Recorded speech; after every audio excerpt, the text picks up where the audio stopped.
Hello everyone, जय सिया राम, जय हनुमान जी महाराज की। श्री रामचरितमानस बालकांड की चौपाई हिंदी में अर्थ सहित 31 से 50 तक। चलिए जानते हैं हिंदी में। तुलसीदास जी कहते हैं कि राम कथा मंदाकिनी नदी है, सुंदर निर्मल चित्त तथा चिरकुट है और सुंदर स्नेह की वन है, जिसमें सीताराम जी विहार करते हैं। श्री रामचंद्र जी का चरित्र सुंदर चिंतामणि है और संतों की सुबुद्धि रूपी स्त्री का सुंदर श्रृंगार है। श्री रामचंद्र जी के गुण समूह जगत का कल्याण करने वाले और मुक्ति, धन, धर्म और परम धान देने वाले हैं। ज्ञान, वैराग्य और योग के लिए सद्गुरु है और संसार रूपी भयंकर रोग का नाश करने के लिए देवताओं के वैद्य अश्विनी कुमार के समान है। ये सीताराम जी के प्रेम के उत्पन्न करने वाले के लिए माता पिता है और संपूर्ण व्रत, धर्म और नियमों के बीच है।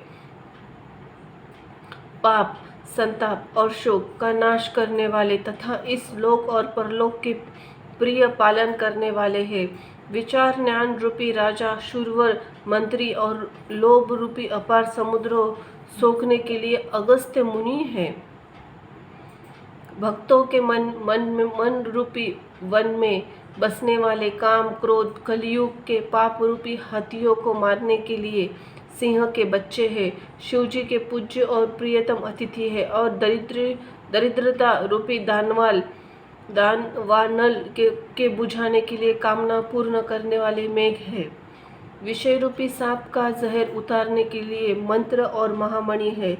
ये ललाट पर लिखे हुए कठिनता से मिटने वाले बुरे लेखों मंत्र प्रारब्ध को मिटा देने वाला है। अज्ञान रूपी अंधकार को हरण करने के लिए सूर्य किरणों के समान और सेवक रूपी धान के पालन करने में मेघ में समान है। मनोवांछित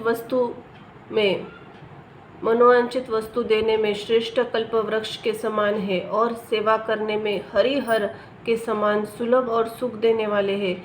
सुकवि रूपी शरद रूपी आकाश को सुशोभित करने के लिए तारांगण समान और श्री राम जी के भक्तों के तो जीवन के ही धन धान्य ही है। संपूर्ण पुण्यों के फल महाभोगों के समान है। जगत के छल रहित यथार्थ हित करने में साधु संतों के समान है। सेवकों के मन रूपी मानस सरोवर के लिए हंस समान और पवित्र करने में गंगा जी तरंगमालाओं के समान है।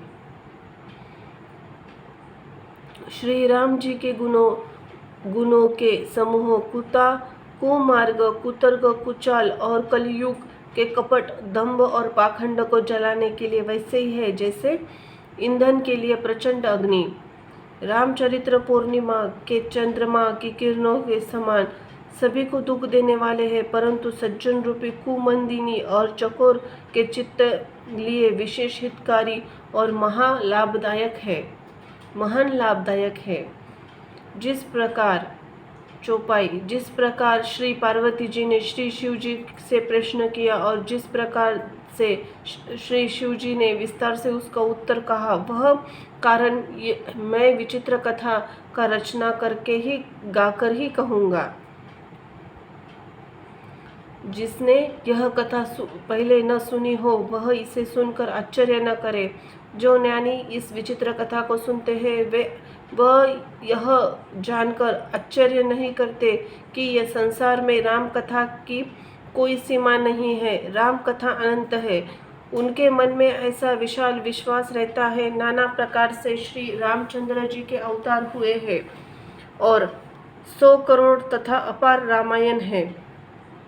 कल्पवेद के अनुसार श्री हरि के सुंदर चरित्रों का मुनीश्वरों ने अनेक प्रकार से गाया है। हृदय में ऐसा विचार कर संदेह न कीजिए और आदर सहित प्रेम से इस कथा को सुनिए।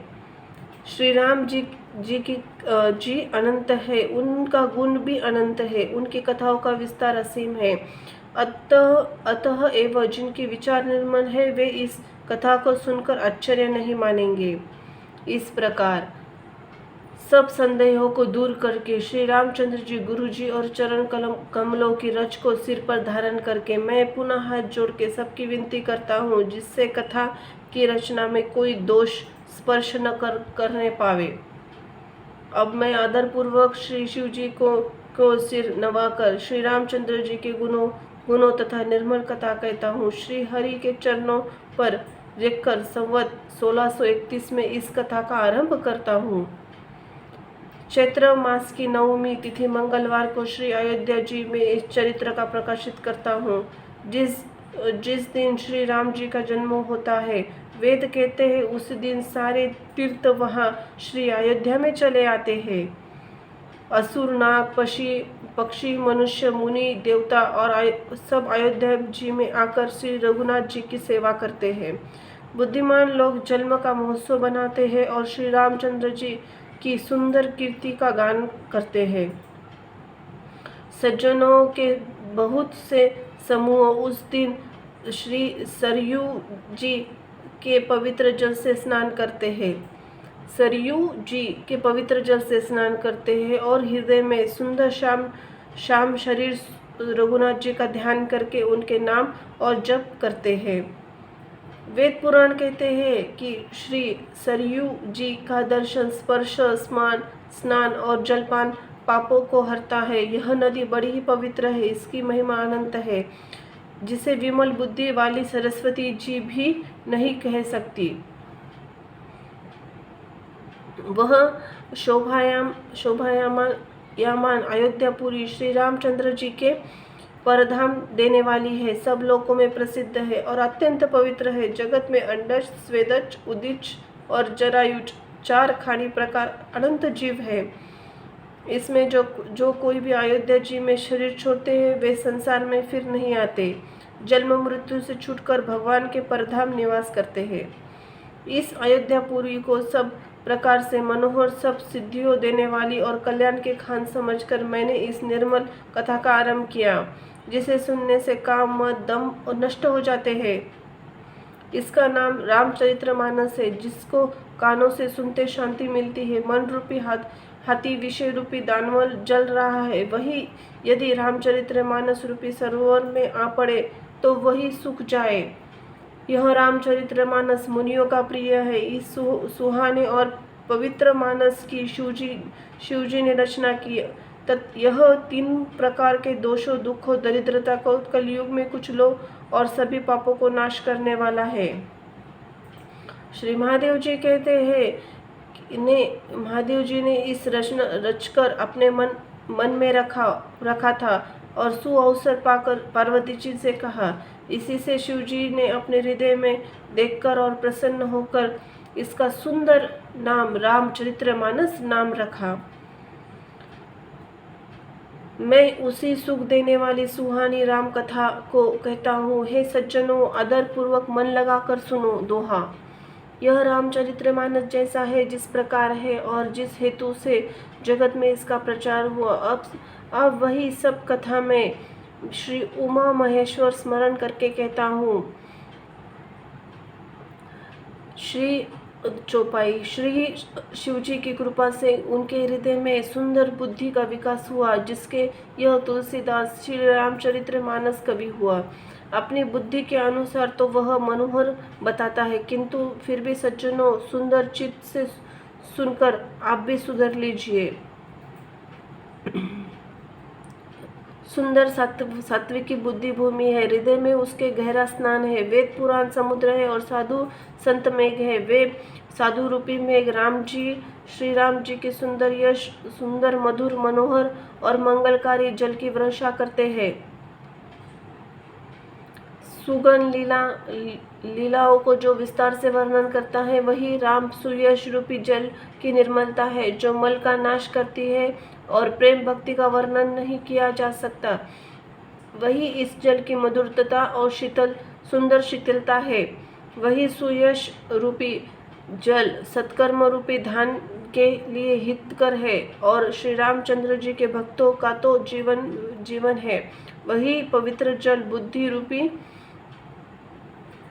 पवित्र बुद्धि रूपी पवित्र पृथ्वी पर गिरा और सिमट कर सुहाने कान रूपी से मार्ग से चला और मानस हृदय के रूपी में श्रेष्ठ स्थान भरकर वही स्थिर हो गया, वही पुराना होकर सुंदर, रुचिकर, शीतल और सुखदायी हो गया। दोहा। इस कथा में बुद्धि से विचार कर जो 4 अत्यंत सुंदर संवाद है, सुंदर और उत्तम संवाद भूशुंडी गरुड़, शिव पार्वती, याज्ञवल्क्य, भरद्वाज और तुलसीदास और संत रचे हैं, वही इस पवित्र और सुंदर सरोवर के 4 मनोहर घाट है। 7 कांड की इस मानस सरोवर की सुंदर 7 सीढ़ियां हैं, जिनको ज्ञान रूपी नेत्रों से देखते हैं ही मन प्रसन्न हो जाता है। श्री रघुनाथ जी निर्गुण गुणों, प्राकृतिक गुणों से अतीत और निर्बाध एक रस महिमा का जो वर्णन किया जाएगा, वही इस सुंदर जल की अथाह गहराई है।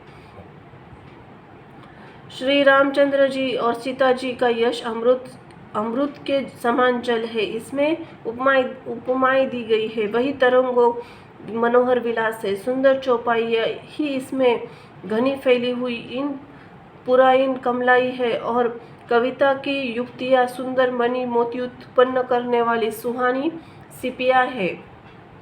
जो सुंदर छठ सरोटे और दोहे है, वही इसमें बहुरंगे कमलों के समूहों से सुशोभित है। अनुपम अर्थ, ऊंचे भाव से सुंदर भाषा, पराग, पुष्परज, मकरंद और सुगंध है। सत्कर्म पुण्यों के पुंज भारों की सुंदर पंक्तियां हैं। ज्ञान, वैराग्य और विचार हंस है। कविता की ध्वनि को वक्ति, गुण, जाति, अनेक प्रकार की मनोहर मछलियां हैं। अर्थ, धर्म, काम, मोक्ष, ये चारों ज्ञान, विज्ञान, विचार, कहना, काव्य के नवरस, जप, तप, योग और वैराग्य के प्रसंग, ये सब इस सरोवर के सुंदर जलचर जीव है। सुकृति जनों के साधुओं के और श्री राम नाम के गुणों का गान विचित्र जल पक्षियों के समान है। संतों की सभा इस सरोवर के चारों ओर अमराई, आम की बगीचियां और श्रद्धा वसंत ऋतु के समान कही गई है। नाना प्रकार से भक्ति का निरूपण, क्षमा, दया तथा दम इंद्रो निरोह लताओं के मंडप है। मन निर्ग्रह, यम, अहिंसा, असत्य, ब्रह्मचर्य और अपिग्रह, नियम, शौच, संतोष, तप, स्वाध्याय और ईश्वर प्राणिधान है ही उनके फूल है, ज्ञान फल है और श्री हरि के चरणों में प्रेम ही इस ज्ञान रूपी फल का रस है, ऐसा वेदों में कहा गया है। इस रामचरितमानस में और भी अनेक प्रसंगों की कथाएं हैं। इसमें तोते, कोयल आदि रंगी बेरंग पक्षी है। दोहा। कथा में जो रोमांच होता है, वही वाटिका, बाग और वन में सुख होता है, वही सुंदर पक्षियों का विहार है। निर्मल मन का माली है, जो प्रेम रूपी जल का सुंदर नेत्रों के द्वारा संचिता है। चौपाई। जो लोग इस चरित्रों को सावधानी से गाते हैं, वे ही इस तालाब को चतुर देखने वाले हैं, और जो स्त्री पुरुष सदा ही आदरपूर्वक सुनते हैं, वही इस सुंदर मानस के अधिकारी उत्तम देवता है। जो अति दुष्ट और विषयी है, वे अभागे, बुगुले और कोए हैं, जो इस सरोवर के समीप नहीं आते, क्योंकि यहाँ मानस सरोवर में घोंगे, मेंढक और सेवार के समान विषय की रस नाना कथाएं नहीं है। इसी कारण बेचारे कौवे और बुगुले रूपी विषय में लोग यहाँ आते हुए हृदय में हार मान जाते हैं, क्योंकि इस सरोवर तक आने में बहुत कठिनाइयाँ बहुत है। श्री राम जी की कृपा बिना यहाँ नहीं आया जा सकता। घोर कुसंग ही भयानक बुरा रास्ता है। उन कुसंगियों के वचन वाघ, सिंह और सांप है। घर के कामकाज और गृहस्थी आती भांति के जंजाली अत्यंत दुर्गम बड़े बड़े पहाड़ हैं, जिनके पास श्रद्धा रूपी राह खर्च नहीं है और संतों के साथ नहीं है, और जिनको रघुनाथ जी प्रिय है, उनके लिए यह मानस अत्यंत अगम है। अर्थात श्रद्धा, सत्संग और भगत प्रेम के बिना कोई इसको पा नहीं सकता। यदि कोई मनुष्य कष्ट उठाकर वहां तक पहुंच भी जाए तो वहां जाते उसे नींद रूपी जुड़ी आ जाती है। हृदय में मूर्खता रूपी बड़ा कड़ा जाड़ा लगने लगता है, जिससे वहां जाकर भी अभागा स्नान नहीं कर पाता। उससे उस सरोवर में स्नान और उसका जलपान तो किया नहीं जाता, वह अभिमान सहित लौट आता है। फिर यदि उससे वहाँ का हाल पूछने आता है तो वह अपने अभाग्य की बात न कहकर सरोवर की निंदा करके उसे समझाता है। ये सारे विघ्न उसको नहीं व्यापते, बाधा नहीं देते। जैसे श्री रामचंद्र जी सुंदर कृपा की दृष्टि से देखते हैं, वही आदर पूर्वक इस सरोवर में स्नान करता है, वो महान भयानक त्रिताप और आध्यात्मिक आदि दैविक आदि भौतिक तापों से नहीं जलता। जिसके मन में श्री रामचंद्र जी के गुणों के सुंदर प्रेम है, वे इस सरोवर को कभी नहीं छोड़ते। हे भाई, जो इस सरोवर में स्नान करना चाहे वह मन लगाकर सत्संग करो। ऐसे मानस सरोवर को हृदय के नेत्रों से देखकर उसमें गोता लगाकर कभी बुद्धि निर्मल हो गई, आनंद हृदय में आनंद उत्साह भर गया और प्रेम तथा आनंद के प्रवाह उमड़ आया। उससे वह सुंदर कविता रूपी नदी बह निकली, जिसमें श्री रामचंद्र जी का निर्मल यश रूपी जल भरा है। इस कविता रूपिणी नदी का नाम सरयू है, जो इस सुंदर मंगलों की जड़ है। लोकमत और वेदमत इसके दो सुंदर किनारे हैं। यह सुंदर मानसरोवर की कन्या सरयू नदी बड़ी पवित्र है और कलयुग के छोटे बड़े पाप रूपी तिनकों और वृक्षों को जड़ से उखाड़ फेंकने वाली है। दोहा, 3 प्रकार के श्रोताओं का समाज में ही इस नदी दोनों किनारे पर बसे हुए पुरावे गांव और नगर में है, और संतों की सभा ही सब सुंदर मंगलों की जड़ अनुपम अयोध्या जी है।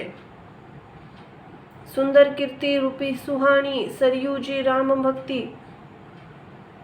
रूपी गंगा जी में जा मिली। छोटे भाई लक्ष्मण सहित श्री राम जी के युद्ध का पवित्र यश रूपी सुहाना महानंदन सोन उसमें आ मिला। दोनों के बीच में भक्ति रूपी गंगा जी का धारा ज्ञान और वैराग्य सहित शोभित हो रही है।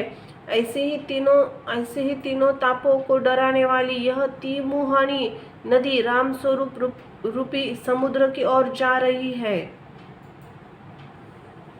इस कीर्ति रूपी सरयू का मूल मानस श्री रामचरित्र है और यह राम भक्ति रूपी गंगा जी में मिली है। इसलिए इसे सुनने वाले सज्जनों मन को पवित्र कर देगी। इसके बीचों बीच में ही जो भिन्न भिन्न प्रकार की विचित्र कथाएं हैं, वे ही मानो नदी के तट के आसपास के वन और बाग हैं। श्री पार्वती जी और शिव जी के विवाह के बाराती इस नदी में बहुत प्रकार के असंख्य जलचर जीव है। श्री रघुनाथ जी के जन्म की आनंद बाधाएं है। इस नदी के भंवर और तरंगों की मनोहरता है। चारों भाइयों के बाल चरित्र है, वही इसमें खिले हुए हैं। रंग बेरंग बहुत से कमल है। महाराज श्री दशरथ जी की तथा उनकी रानियां और कुटुंबियों के सत्कर्म पुण्य ही भ्रमर और जल पक्षी है। चौपाई, श्री सीता जी के स्वयंवर की जो सुंदर कथा है, वह इस नदी की सुहानी छवि छा रही है।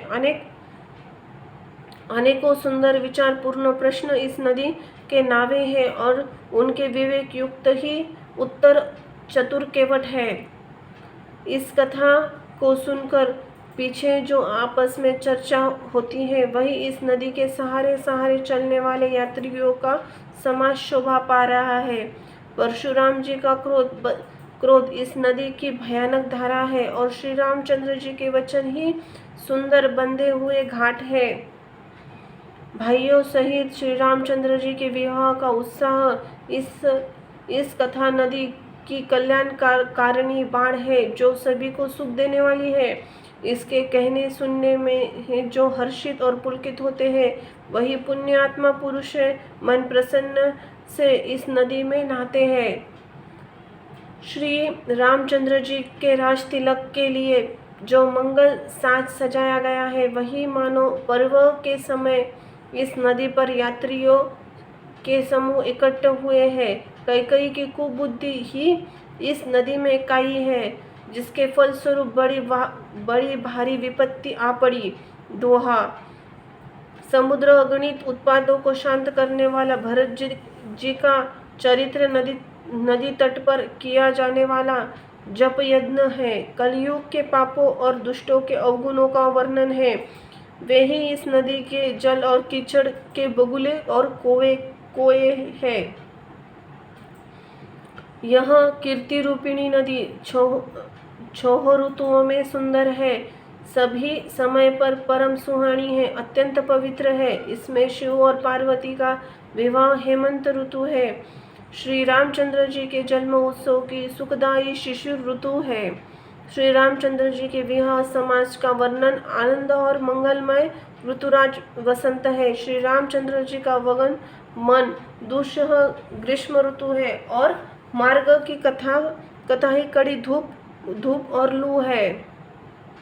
राक्षसों के साथ घोर युद्ध की वर्षा का ऋतु है जो देवकुल रूपी धान के लिए सुंदर कल्याण करने वाली है। श्री रामचंद्र जी के राजकाल का जो सुख विनम्रता और बढ़ाई है वही निर्मल सुख देने वाली सुहानी शरद ऋतु है। सती शिरोमणि श्री सीता जी के गुणों की जो कथा है वही जल निर्मल अनुपम गुण है। श्री भरत जी का स्वभाव इस नदी की सुंदर शीतलता है जो सदा एक सी रहती है, जिसका वर्णन नहीं किया जा सकता।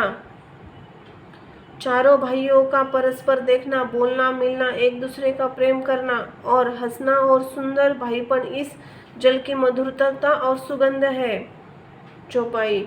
मेरा अंतर्भाव विनय और दीनता इस सुंदर और निर्मल जल का हल्कापन नहीं है, अर्थात अत्यंत हल्कापन है। यह जल बड़ा ही अनोखा है जो सुनने से ही गुण गाता है और आशा रूपी प्यास को और मन के मेल को दूर करता है। यह जल श्री रामचंद्र जी के सुंदर प्रेम को पुष्ट करता है, कलयुग के समस्त पापों और उनसे होने वाली ग्लानि को हर लेता है, संसार के जन्म मृत्यु श्रम को सोख लेता है, संतोष को भी संतुष्ट करता है और पाप दरिद्रता को दोषों को नष्ट कर देता है। हे तात, तुम आदर पूर्वक मन लगा कर सुनो। मैं श्री रामचंद्र जी की सुंदर कथा कहता हूँ। बड़ा भारी अज्ञान विशाल महिषासुर है। श्री रामचंद्र जी की कथा उनसे नष्ट कर देने वाली भयंकर काली जी है। श्री रामचंद्र जी की कथा चंद्रमा की किरणों के समान है, जिसे संत रूपी चकोर सदा पान करते हैं। ऐसा संदेह पार्वती जी ने किया था, तब महादेव जी ने विस्तार से उसका उत्तर दिया था। अपनी बुद्धि के अनुसार इस सुंदर जल के गुणों को विचार कर उसमें अपने मन का स्नान कर और श्री भवानी शंकर को स्मरण करके कवि तुलसीदास सुंदर कथा कहता है। मैं अब श्री रघुनाथ जी के चरण कमलों को हृदय में धारण कर उनका प्रसाद पाकर दोनों श्रेष्ठ मुनियों का मिलन का सुंदर वर्णन करता हूँ। भरद्वाज मुनि प्रयाग में बसते हैं। उनका श्री राम के चरणों में अत्यंत प्रेम है। वे तपस्वी, निग्रहित चित्त, जितेंद्रिय, दया के निधान और परमार्थ के मार्ग में बड़े ही चतुर हैं। माघ में जब सूर्य मकर राशि पर जाते हैं तब सब लोग तीर्थराज प्रयाग में आते हैं। देवता, दैत्य, किन्नर और मनुष्य के समूह सब आदर पूर्वक त्रिवेणी में स्नान करते हैं। श्री वेणी माधव जी के चरण कमलों को पूजते हैं और अक्षयवट को स्पर्श कर उनके शरीर पुलकित होते हैं। भरद्वाज जी का आश्रम भी बहुत पवित्र है, परम रमणीय और श्रेष्ठ मुनियों के मन को भाने वाला है। तीर्थराज के प्रयाग में जो स्नान करते हैं उन ऋषि मुनियों का समाज वहाँ भरद्वाज के आश्रम में जुड़ता है। प्राप्त काल सब गुणों सब उत्साह पूर्वक स्नान करते हैं और फिर परस्पर भगवान के गुणों की कथाएं कहते हैं। ब्रह्म निरूपम, धर्म का विधान और तत्वों के विभाग का वर्णन करते हैं तथा ज्ञान वैराग्य से युक्त भगवान की भक्ति का कथन करते हैं। इसी प्रकार माघ के महीने में स्नान करते हैं और फिर सब अपने आश्रमों में चले जाते हैं। हर साल की वहाँ बड़ा आनंद होता है। मकर में स्नान करके मुनिगण चले आते हैं। एक बार पूरे मकर भर स्नान करके मुनिधर अपने अपने आश्रम लौट गए। फिर ज्ञानी याज्ञवल्क्य मुनि को चरण पकड़कर भरद्वाज जी ने रख लिया। आदर पूर्वक उनके चरण कमल धोए, बड़े ही पवित्र आसन पे उन्हें बैठाया। पूजा करके मुनि याज्ञवल्क्य जी के सुयश का वर्णन किया। फिर अत्यंत पवित्र कोमल वाणी से बोले, हे नाथ, मेरे मन के एक बड़ा संदेह है। वेदों का तत्व सब आपकी मुट्ठी में है, अर्थात आप ही वेद का तत्व जानने वाले होने के कारण मेरा संदेह निवारण कर सकते हैं। पर उस संदेह को कहते हुए मुझे भय और लाज आती है। भय इसलिए कि आप यह न समझेंगे कि मेरी परीक्षा ले रहे हैं। लाज इसलिए इतनी आयु बीत गई, अब तक ज्ञान न हुआ। और यही नहीं कहता तो बड़ी हानि होती, क्योंकि अज्ञानी बना रहता हूँ। हे प्रभो, संत लोग ऐसी नीति कहते हैं और वेद पुराण तथा मुनिजन भी यही बतलाते हैं कि गुरु के साथ छिपाव करने से हृदय में निर्मल ज्ञान नहीं होता। यही सोचकर मैं अपना अज्ञान प्रकट कर रहा हूँ। हे नाथ, सेवक कृपा करके इस अज्ञान का नाश कीजिए। संतों, पुराणों और उपनिषदों के राम नाम के असीम प्रभाव का गान किया है। कल्याण स्वरूप ज्ञान और गुणों की राशि अविनाशी भगवान शंभु निरंतर राम नाम का जप करते रहते हैं। संसार में 4 जाति जीव है। काशी में मरने से सभी परम पद को प्राप्त करते हैं। हे मुनिराज, वह भी राम नाम की महिमा है, क्योंकि शिव जी महाराज दया करके काशी में मरने वाले जीव को राम नाम का उपदेश करते हैं। इसी से उनके परम पद मिलता है। हे प्रभु, मैं आपसे पूछता हूँ कि राम कौन है? हे कृपाधीन, मुझे समझा कर कहिए। एक राम तो अवध नरेश दशरथ जी के कुमार है। उनका चरित्र सारा संसार जानता है। उन्होंने स्त्री के विरह में अपार दुख उठाया। क्रोध आने पर युद्ध में रावण को मार डाला।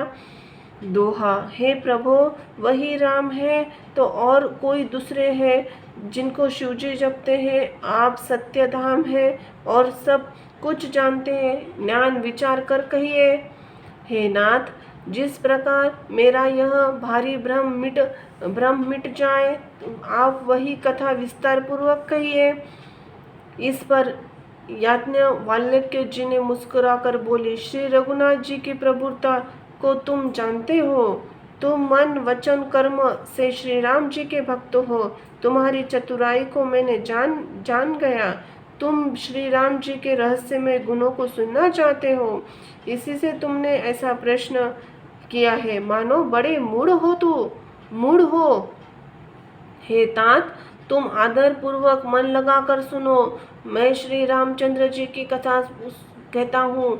बड़ा भारी विशाल अज्ञान महिषासुर और श्री राम जी की कथा उसे नष्ट कर देने वाले भयंकर काली जी है। श्री रामचंद्र जी की कथा चंद्रमा के किरणों के समान है, जिसे संत रूपी चकोर सदा पान करते हैं। ऐसा संदेह पार्वती जी ने किया था। तब महादेव जी ने विस्तार पूर्वक उत्तर दिया था। अब मैं अपनी बुद्धि के अनुसार वही उमा शिव जी का संवाद कहता हूँ। वह जिस समय और जिस हेतु से हुआ हे मुनि, तुम सुनो, तुम्हारा विषाद मिट जाएगा। चौपाई। एक बार त्रेता युग में शिवजी अगस्त्य ऋषि के पास गए। उन्होंने साथ ही जग जगनी भवानी सती जी भी थी। ऋषि ने संपूर्ण जगत का ईश्वर जानकर उनका पूजन किया। मुनिवर अगस्त्य जी ने राम कथा विस्तार से कही। उसको महेश्वर ने परम सुख मानकर फिर सुना। फिर ऋषि ने शिवजी से सुंदर हरि भक्ति पूछी और शिवजी ने उनको अधिकारी पाकर सहित रहस्य सहित भक्ति का निरूपण किया। श्री रघुनाथ जी के गुणों की कथाएं सुनते सुनते कुछ दिनों तक शिवजी वहां रहे। फिर मुनि से विदा मांगकर शिवजी दक्ष कुमारी सती जी के साथ कैलाश को चले गए। उन्हीं दिनों में पृथ्वी का भार उतारने के लिए श्री हरि रघुवंश में अवतार लिया। वे अविनाशी भगवान उस समय पिता के वचन से राज्य का त्याग करके तपस्वी या साधु वेश में दंडक वन में विचर रहे थे। शिवजी के हृदय में विचारते जा रहे थे, भगवान के दर्शन मुझे किस प्रकार हो। प्रभु ने गुप्त रूप से अवतार लिया, मेरे जाने से सब लोग जान जाएंगे। श्री शंकर जी के हृदय में इस बात को लेकर बड़ी ही खलबली उत्पन्न हुई, परंतु सती जी इस भेद को नहीं जानती थी। तुलसीदास जी कहते हैं कि शिव जी के मन भेद खुलने का डर था, परंतु दर्शन के लोभ से उनके नेत्र ललचा रहे थे। रावण ने ब्रह्मा जी अपनी मृत्यु मनुष्य के हाथ से मांगी थी। ब्रह्मा जी के वचनों को प्रभु सत्य करना चाहते हैं। मैं जो पास नहीं जाता हूँ तो बड़ा पछतावा रह जाएगा। इस प्रकार शिव जी विचार करते थे, परंतु कोई भी युक्ति ठीक नहीं बैठती थी। इस प्रकार महादेव जी की चिंता के वश हो गए। उसी समय नीच रावण ने जाकर मारीच को साथ लिया और वह मारीच तुरंत कपट मृग बन गया। मूर्ख रावण ने छल करके सीता जी को हर लिया। उसे श्री रामचंद्र जी के वास्तविक का प्रभाव का कुछ भी पता न था। मृग को मारकर भाई लक्ष्मण सहित श्री हरि आश्रम में आए। उसे खाली देखकर अर्थात वहां सीता जी को न पाकर उनके नेत्रों में आंसू भर आए। श्री रघुनाथ जी मनुष्यों की भांति विरह से व्याकुल है और दोनों भाई वन में सीता जी को खोजते हुए फिर रहे हैं। जिनके कभी संयोग वियोग नहीं है, उन्होंने प्रत्यक्ष विरह का दुख देखा गया। श्री रघुनाथ जी का चरित्र बड़ा विचित्र है। उसको पहुँचने हुए ज्ञानी जन जानते हैं। जो मंद बुद्धि है वे तो विशेष रूप से मोह में वश होकर हृदय में कुछ दूसरी ही बात समझ बैठते हैं। शिवजी ने उसी अवसर पर श्री रामचंद्र जी को देखा और उनके हृदय में बहुत भारी आनंद उत्पन्न हुआ। उन शोभा के समुद्र श्री रामचंद्र जी को शिवजी ने नेत्र भर देखा, परंतु अवसर ठीक न जानकर परिचय नहीं किया। जगत को पवित्र करने वाले सच्चिदानंद की जय हो, इस प्रकार कहकर कामदेव का नाश करने वाले श्री शिवजी चल पड़े। कृपा निधान शिवजी बार बार आनंद से पुलकित होते हुए सीता जी के साथ ही चले जा रहे थे। सीता जी ने शंकर जी की वह दशा देखी तो उनके मन में बड़ा संदेह उत्पन्न हुआ। वे मन के कहने लगी, शंकर जी तो सारा जगत का वंदना करता है। वे जगत के ईश्वर देवता मनुष्य मुनि सब उनके प्रति सिर नवाते हैं। उन्होंने एक राजपुत्र सच्चिदानंद परधाम कहकर प्रणाम किया और उसकी शोभा देखकर वे इतने प्रेम मग्न हो गए कि अब तक उनके हृदय में प्रीति रोकने से भी नहीं रुकती। जो ब्रह्म सर्वव्यापक माया रहित अजन्मा अगोचर इच्छा रहित भेद रहित और जिसे वेद भी नहीं जानते, क्या वह वेद धारण करके मनुष्य हो सकता है? जय जय सिया राम की जय, हनुमान जी महाराज की। धन्यवाद।